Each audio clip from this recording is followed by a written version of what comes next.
ఈ పూజ చేసేటప్పుడు షోడశోపచార పూజ, పంచోపచార పూజ, చతుషష్ట్యోపచార పూజ అని విధానాలున్నాయి. పూజించే విధానాలు. ఇందులో అంత విస్తారంగా చేయలేమండి. కొంచెం కుదించి చేస్తాము. హ్మ్. అంటే ఈ చతుషష్ట్యోపచార పూజ 64 రకాల కళలున్నాయి కదా మనకి.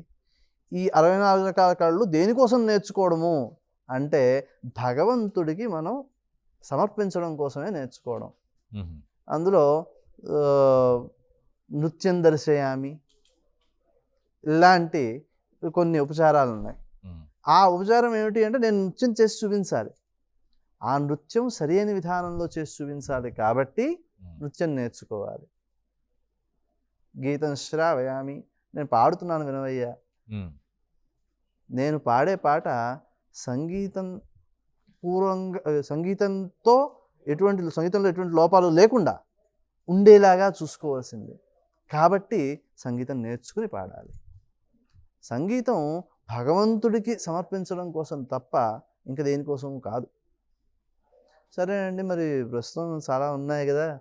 పాటలు అవి చాలామంది చాలా రాస్తున్నారు కదా! కళ, కవిత్వం. కవిత్వం అనేది నిస్సందేహంగా అందరికీ మనస్సుని ఆనందింపజేసేదిగా ఉంటుంది. సందేహం లేదు. నిజానికి చెప్పాలంటే భగవంతుడికి సమర్పించేది ఆనందాన్నిచ్చేదే అయ్యుండాలన్నప్పుడు బాధని కలిగించేది చేయకూడదు. అలాగా ఆ రోజు చేసే వినాయకుడికి చేసే పూజల్లో ప్రధానంగా ఏ విషయాన్ని మనం దృష్టిలో పెట్టుకోవాలి అంటే గణపతి యొక్క లక్షణాలు దృష్టిలో పెట్టుకుని చేయాలి. ఆయన ప్రతి విషయాన్ని చాలా సూక్ష్మంగా, సునిశితంగా పరిశీలిస్తూ ఉంటాడు. కళ్ళు చిన్నవి, తల చాలా పెద్దది, హ్మ్. ఆలోచనలు చాలా ఉంటాయి. హ్మ్. అంటే జ్ఞానం చాలా ఉంది అని అర్థం. చెవులు చాలా పెద్దవి. అంటే ప్రతి విషయాన్ని వింటాడు. వినడం యందు ఆసక్తి కలిగినవాడు. మాటలు తక్కువగా మాట్లాడేవాడు.